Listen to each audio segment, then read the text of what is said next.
Es muy complicado vivir todo el día con un impostor o una impostora en la cabeza.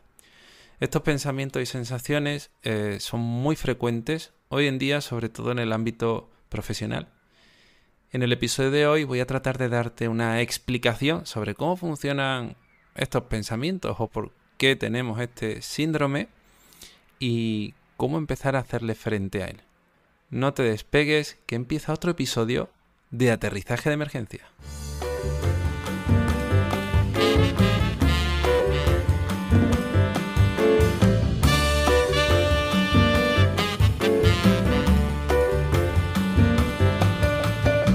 Bueno, pues ya estamos por aquí, otra semana más, cambiándome por completo el calendario editorial. Y es que tengo preparado un episodio sobre decisiones que sigo posponiendo porque me preguntáis cosas y a mí se me encienden lucecitas.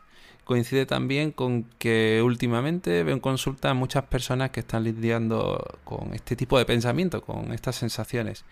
El síndrome del impostor es una etiqueta que se ha puesto hoy en día a esos pensamientos que nos hacen sentir que no somos suficientes para nuestro trabajo, para conseguir ciertos retos, para enfrentarnos a ciertas tareas.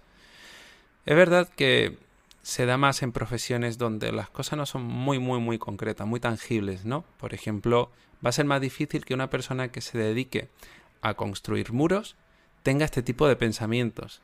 Al final, si hace un muro y resiste, diríamos que su experiencia le dirá tangiblemente que, oye, lo ha hecho bien. Pero, ¿qué ocurre cuando tu trabajo es menos tangible? Más creativo, por ejemplo, más centrado en ciertos procesos, cuando trabajas en algo pues relacionado, por ejemplo, con la mente, ¿no? Para psicólogos, psicólogas esto es frecuente, para personas que se dedican a la publicidad, que es el área más creativa, incluso en la parte del desarrollo de negocios, copywriting, y hay un montón de cosas en las que esto ocurre. Y sí es cierto que la palabra síndrome parece estar muy cerca de la enfermedad. Y también hay bastante sensacionalismo en torno a todo esto. Al final sí es cierto que ayuda a poner ciertas etiquetas para hablar más fácil. Pero no diríamos que hay un consenso científico de la comunidad en cuanto a que esto exista. ¿Vale? No hay una serie de criterios que tenga que cumplir todo el mundo. Es bastante subjetivo, ¿no? La forma en la que cada persona vive todos estos pensamientos y sensaciones. Pero ¿qué es lo que ocurre cuando reducimos todo a una etiqueta? Que además lleva a la persona encima. Que estamos tal vez individualizando mucho a la gente por tener cosas que tienen más que ver con el mundo en el que vivimos, ¿no? Porque vivimos en un mundo en el que se señalan mucho los errores, se ejerce demasiada presión en tu identidad como profesional, vives y has vivido en un sistema educativo en el que recurrentemente se te hacen pruebas para valorar cómo de bien hacer las cosas o cómo de bueno eres. Fíjate qué diferencia, ¿no? Hacer bien las cosas es una cosa y ser bueno o buena es otra. O sea, es decir, a veces estamos relacionando éxitos y errores circunstanciales a todo nuestro desempeño. Y esto tampoco sería justo. Por ejemplo, durante un examen pues puedes tener ansiedad, nervios, miedos, preocupaciones, puedes no haber dormido bien. Puede que ese día incluso tengas un pico de insulina, tengas el azúcar por los suelos, la tensión muy baja y que eso haga que no rindas de la mejor manera. Y claro, esa prueba te va a estar tachando a ti de cara a la galería y también para tu intimidad como una persona no lo suficiente competente. Y esto es súper tóxico. Y así vivimos en un mundo en el que constantemente se señalan ese tipo de situaciones completamente normales. Y es que tú haces bien todas las cosas en todos los momentos. Por supuesto que no. Y además, ¿qué es hacer bien? Porque hablar de hacer bien las cosas significa estar cumpliendo constantemente unas expectativas que a saber de dónde vienen. Por supuesto, hay trabajos en los que hacer bien las cosas, como te he dicho, puede estar, entre comillas, definido. Pero en otros trabajos eso es mucho más ambiguo. Y ahí es donde empiezan a surgir ciertos pensamientos que no nos gustan y que nos hacen ir limitándonos o al menos hipervigilándonos. Porque ¿Cuándo viene este pensamiento? Que pongámosles una etiqueta. Sensación de estar engañando a los demás. Sensación de no estar haciendo las cosas lo suficientemente bien. Hay personas que viven este síndrome mientras siguen trabajando y hay personas que viven este síndrome sin llegar a trabajar, ¿no? Por ejemplo, alguien que aún no esté dando el paso en su trayectoria profesional a exponerse directamente. O alguien que esté trabajando como tal, pero que viva con mucho sufrimiento y con mucha rumia, ¿no? Sobre todo cuando se queda a solas en casa y piensa en todo el trabajo que ha estado haciendo. Y es que nuestra mente puede estar machacándonos incluso aunque la gente nos diga que hacemos bien las cosas. Bien, entonces, ¿de qué manera empezamos a relacionarnos con estos pensamientos y sensaciones? Como te he dicho, el mundo está invitando a que lleguen estos pensamientos a tu vida. O sea, tú los aprendes, no tienes estos miedos porque sí, nadie decide tener miedos. No estamos tan mal todavía, ¿eh? Entonces un día que aparece y sientes esa sensación tan desagradable de no hacer las cosas lo suficientemente bien o de que te descubran no haciéndolas lo suficientemente bien, que puede ser situaciones diferentes, te das cuenta de que, por ejemplo, hipervigilando constantemente lo que haces, te sientes un poquito más segura o más seguro. Sientes que, oye, hay algo bajo control, porque no hacerlo te da todavía más miedo. Y claro, eso va a seguir manteniéndose a largo plazo, porque te aseguro que nadie quiere pasarlo mal, ni siquiera tú propiamente. Entonces va a desarrollar ciertas estrategias de evitación para no enfrentarte al descontrol que supone todo eso. Claro, tú controlas que no te descubran, que las cosas salgan lo mejor posible o que directamente tu mundo no vea que no sabes hacer las cosas. Es mucho mejor quedarte en tu habitación, para tu mente, no para ti, evidentemente. Entonces volvemos a lo de siempre y hago referencia a la metáfora de los bocadillos, de los perros y a todo esto en lo que nos enredamos para no sentir. Y qué complicado es esto, cuando ponemos tantos peros a las emociones, cuando ponemos tantos peros al miedo. Quiero dar la cara, quiero publicar en redes sociales, pero me da miedo. Quiero hacer este curso, pero me da miedo. Quiero echar el currículum a esta empresa, pero me da miedo que me rechacen. Y no hay aquí varitas mágicas, nos va a tocar sentir estas sensaciones. Y punto. Pero necesitaremos también conectarlas con algo, ¿vale? Necesitaremos conectar estas sensaciones con lo que queremos de nuestra vida, al menos en el ámbito profesional. Siempre digo que no hay nada mejor para un paciente que su psicólogo o que su psicóloga tenga miedo a hacer bien su trabajo. Perdón, miedo a hacer mal su trabajo. Eso sería más correcto. Porque eso significará que de alguna manera se está preocupando por el bienestar de la persona que tiene delante. Y que tengas estos miedos porque de alguna manera para ti es importante el trabajo que realizas. Y eso está guay. Te aseguro que eso está bastante bien. Aunque a veces puede ser un peso demasiado grande y tampoco nos interesa alimentarlo.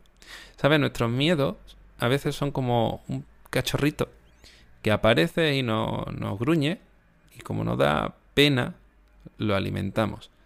Le damos de comer y por supuesto, a medida que pasa el tiempo, cada vez se hace más grande.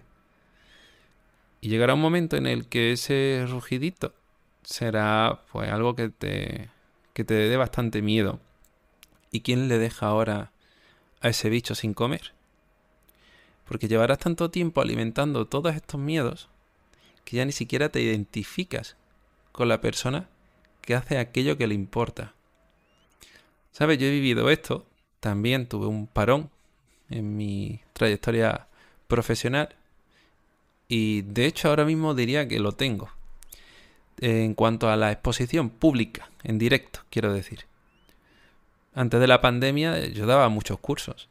Y me exponía bastante al público. Tengo una historia de aprendizaje chunga con la exposición social, con el miedo escénico y todo eso.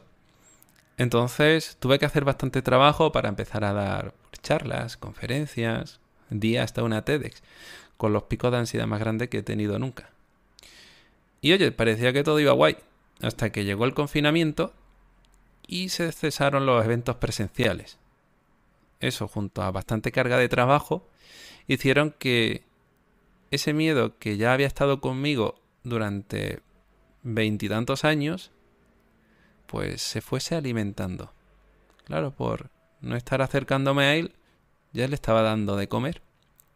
Y ahora resulta que desde que se quitaron las limitaciones y que se pueden hacer muchas más cosas presenciales, ha vuelto ese miedo. Y ahora es bastante grande y tengo que enfrentarme a él cada vez que doy una charla. Aquí estoy con el micro y no me preocupa. Pero os aseguro que cada vez que tengo que exponerme, viene de golpe. Y lo hago. Por suerte lo hago. Será por todo lo que he ido aprendiendo en cuanto a él, por mis circunstancias, por lo que sea, ¿no? No quiero ponerme aquí del típico iluminado que ha descubierto la panacea en cuanto a la manera de llevar todo este tipo de miedos. Es solo que tampoco me parecería justo si no reconociese que los miedos van a seguir conmigo, igual que contigo, a lo largo de probablemente toda tu vida. Y el síndrome del impostor no va a ser menos. A mí me preocupa mucho hacer bien las cosas y entiendo que a ti también. ¿En qué situaciones puede aparecer este síndrome? Pues ya he ido mencionando algunas, ¿no? Como cuando nos proponemos una tarea a nosotros. Cuando te lo proponen desde fuera. Mientras ya la estás realizando, ¿no? Y te paralizas, sobreanalizas, hipervigilas todo lo que haces, todos tus resultados. Cuando la terminas, o en realidad no la terminas, las pospones durante mucho tiempo, ¿no? Y vas haciendo revisiones recurrentes. Cuando ya la has terminado, la has entregado, y ahora empiezas a rumiar y a darle vueltas sobre todas las críticas que puedan caerte. Bueno, y si encima hay una, esa va a marcar un hito. Va a ser protagonista. Le vas a hacer una serie de 5 temporadas y Netflix te va a cancelar en la sexta para que la gente sufra. Bueno, y con todo esto, ¿qué hacemos? Es que en realidad no hay nada que hacer. Hay que seguir haciendo lo que ya haces. Lo que ocurre es que es más interesante que reconozcamos que es natural que vengan todos estos pensamientos y sensaciones y no hacer nada ante ellos. Dejar de alimentarlos y empezar a reducir todos estos bocadillos, todas estas resistencias, todos estos meneos que les damos a la vida para no exponernos directamente a nuestros miedos.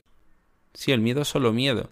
Y hablando en frío de él, sale guay. Cuando te enfrentas a él, la cosa es más complicada. Siempre digo que esto se hace guay si se hace acompañado. Puedes tener amigos, amigas, parejas, familia y explicarles cómo te encuentras. Por supuesto, si esto llega más, no estará de más que pidas ayuda a algún profesional.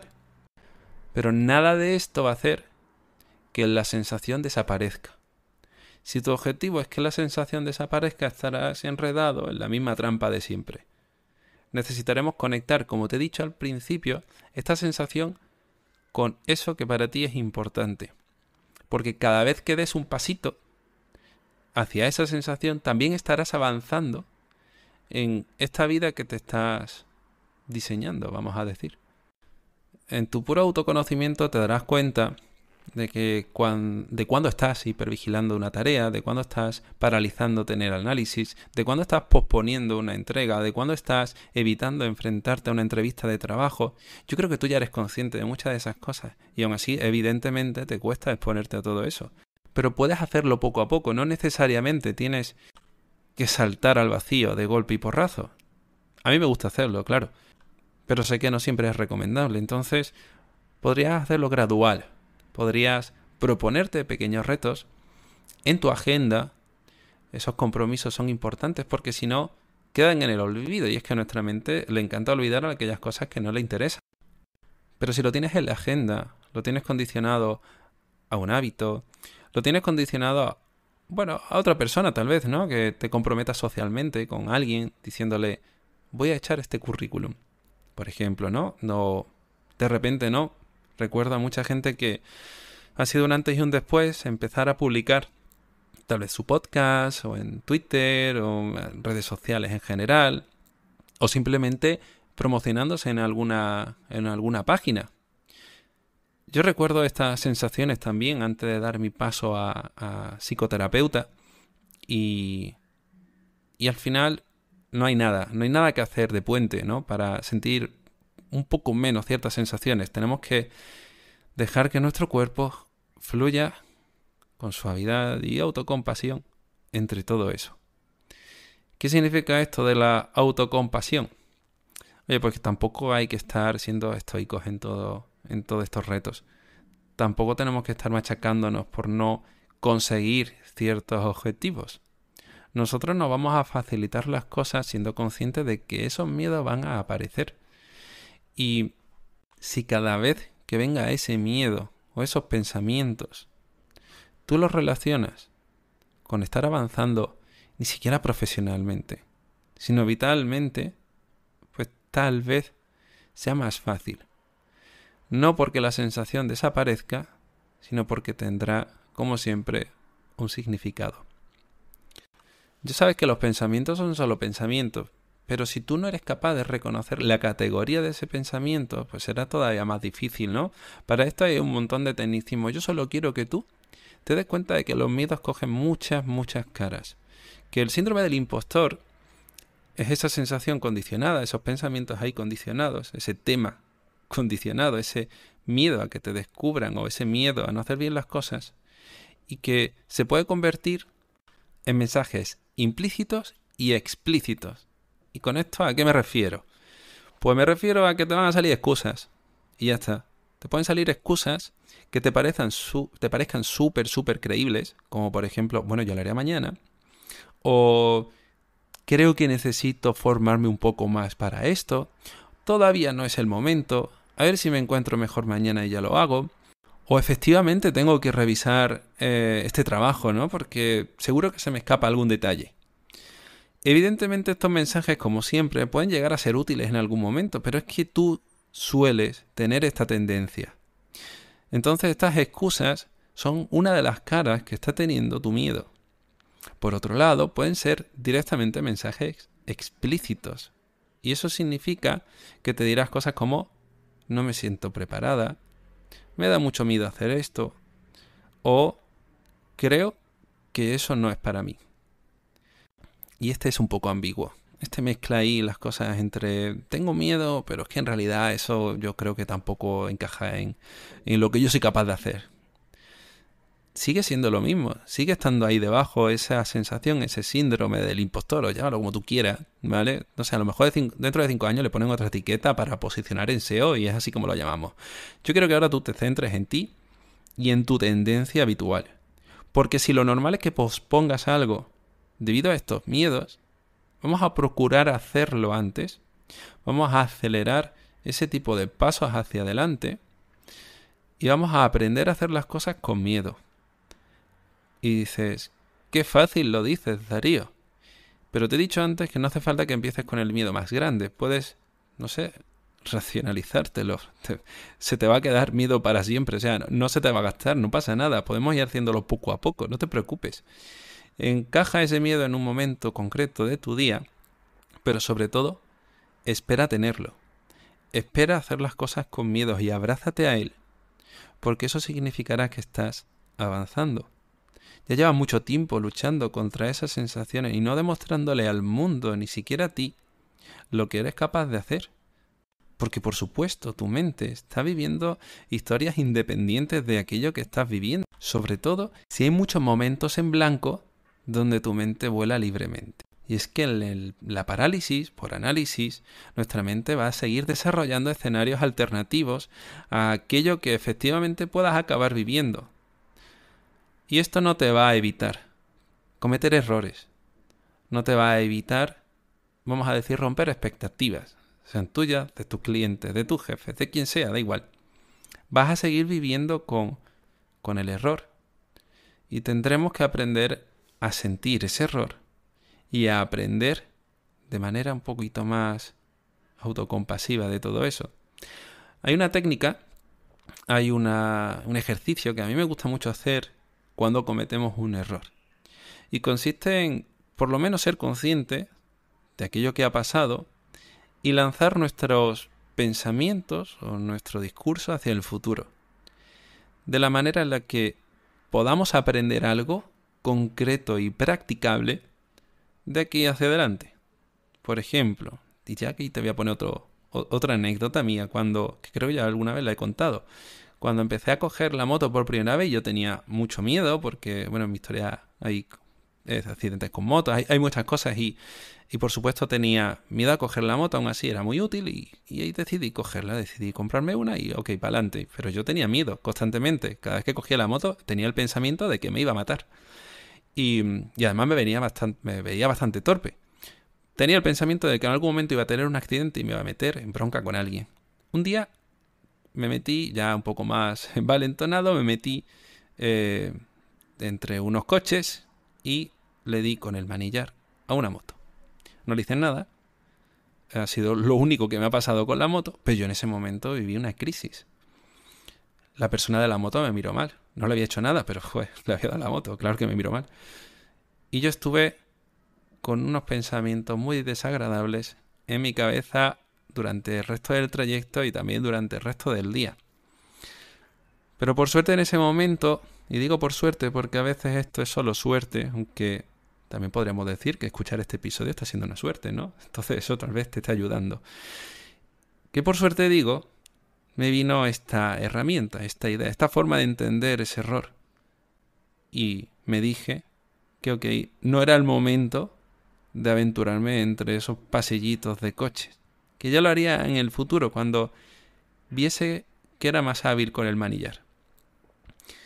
Cada vez que mi mente volaba hacia el error que había cometido en torno a todo lo que podría haber pasado y no pasó, me recordaba que ya está, que no pasa nada, y me centraba en aquello que podía hacer en el futuro. Y tú puedes hacer exactamente lo mismo. Céntrate en lo que es tangible, en aquello que puedes hacer en el futuro, en tu propuesta de cambio, pero deja de machacarte por el error que probablemente no habrías tenido si hubieses sabido que lo ibas a tener.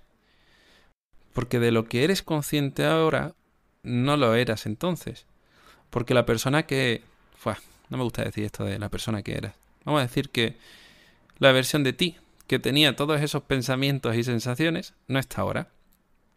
Y entonces no sirve de nada machacarnos por eso. Tu mundo es el que es el de ahora, y necesitaremos utilizar lo que sabes ahora para prevenir, si acaso en el futuro. Pero no sirve de nada seguir machacándose. Bueno, seguirás teniendo todas estas sensaciones y todos estos pensamientos. Este episodio no va a hacer que todo esto desaparezca, pero espero que en algo te ayude. Que cuando te notes un poco enredada en todo eso que te pasa en la cabeza, te recuerdes que es normal tenerlo, que eso viene contigo, que forma parte de tu vida, que va a seguir viniendo y que vamos a hacer las cosas diferentes. Improvisa si no sueles hacerlo, entrega las cosas sin acabar, y pongo esto entre comillas, ¿no? Entrega las cosas con la sensación de que no está listo. Haz las cosas antes de tiempo. Y en general, comete errores. Porque ya sabes lo que dicen, ¿no? Que una vez se gana y otra se aprende. Pues ahora necesitamos seguir centrándonos en aprender, pero no en machacarse, solo en aprender. El síndrome del impostor te puede ayudar a aprender, te darás cuenta de esas tensiones, pero no te va a servir si eso lo que te hace es paralizarte o machacarte. Bueno, yo me voy a ir despidiendo ya, porque tengo la sensación de que podría seguir completando este episodio, pero no voy a hacerle caso a lo que dice mi mente. De momento, con que vosotros me dejéis algún comentario, me propongáis como este episodio, ¿no? A través de dariobenitez.es/contactar, más cosas de las que hablar. O me mandéis un audio. Mandadme audios. Me pongo serio aquí, ¿eh? Que me mandéis audios, que quiero escuchar vuestras voces. Si os da vergüenza, yo lo entiendo, pero please, que va a estar guay. Y nada, más que eso, me despido. Os doy las gracias por escucharme hasta aquí. Y si ya sabéis, lo escucháis, estáis escuchando este episodio de casi azar y os suscribís, pues guay. Si lo compartís, mejor. Si dejáis comentarios, pues mis dieces. Y nos escuchamos de nuevo la próxima semana, el lunes, a las 7:30 de la mañana. Hasta luego.